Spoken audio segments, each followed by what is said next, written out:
Sir good morning. ఏం పేరు sir, ఏం చేస్తుంటారు? నేను డాక్టర్ అచ్చెన్నాయుడు అండి, పెడియాట్రిషను విశాఖపట్నంలో. Nice meeting sir. So sir ప్రధానంగా సార్ ఈసారి చదువుకున్న వాళ్ళు కానివ్వండి, డాక్టర్స్ కానివ్వండి, వీళ్ళంతా ఎవరిని ఎన్నుకోబోతున్నారు అనేది విశాఖలో అందరికీ చాలా ఆతృతగా ఉంది. ఎందుకంటే రాజధాని కాబోతుంది. అంటే మీరు పాలిటిక్స్ పెద్దగా చూస్తారో లేదా చాలా అంత అవగాహన లేదు. మీరు ఆల్రెడీ బిజీగా ఉంటారు కాబట్టి ఎలా ఉంది సార్ నార్మల్గా మీరు కూడా అబ్జర్వ్ చేస్తున్నప్పుడు? విశాఖ ఎంపీగా వైసీపీ నుంచి బొత్స ఝాన్సీ గారు, భరత్ గారు టీడీపీ నుంచి పోటీ చేస్తున్నారు. ఎడ్యుకేటెడ్స్, డాక్టర్స్ వీళ్ళంతా ఈసారి ఎవరిని ఎన్నుకోబోతున్నారు అనేది చాలామంది తెలుసుకోవాలని కోరిక. ఎలా ఉండబోతుంది సార్, ఏం చెప్తారు? సో విశాఖపట్నం అన్నది ఒక మహానగరం, అభివృద్ధి చెందుతూ ఉంది.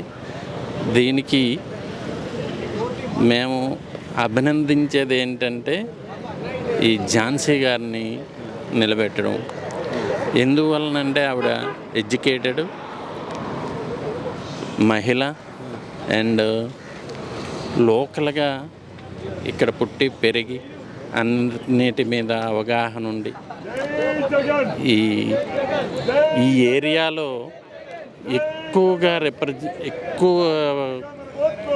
జనాలని రిప్రజెంట్ చేసి, అంటే ఈ ఏరియాలో పుట్టి పెరగడం వల్ల ఆవిడ కూడా ఇక్కడ జనాల బాధలు, ఇక్కడ డెవలప్మెంట్ గురించి తెలిసి ఆవిడకి అవగాహన ఉండడం వల్ల మేబీ మన ఝాన్సీ రాణి గారు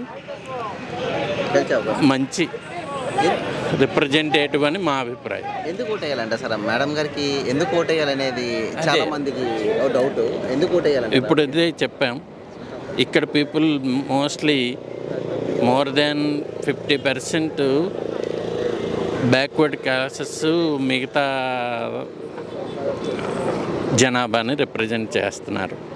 ఆ కమ్యూనిటీ నుంచి మేడం గారికి ఒకటి సీట్ రావడం, ఆవిడ లోకల్గా ఉండడం అండ్ ఈ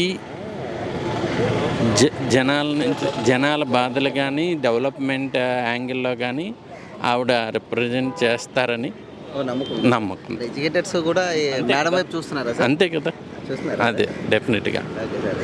థ్యాంక్ యూ అండి.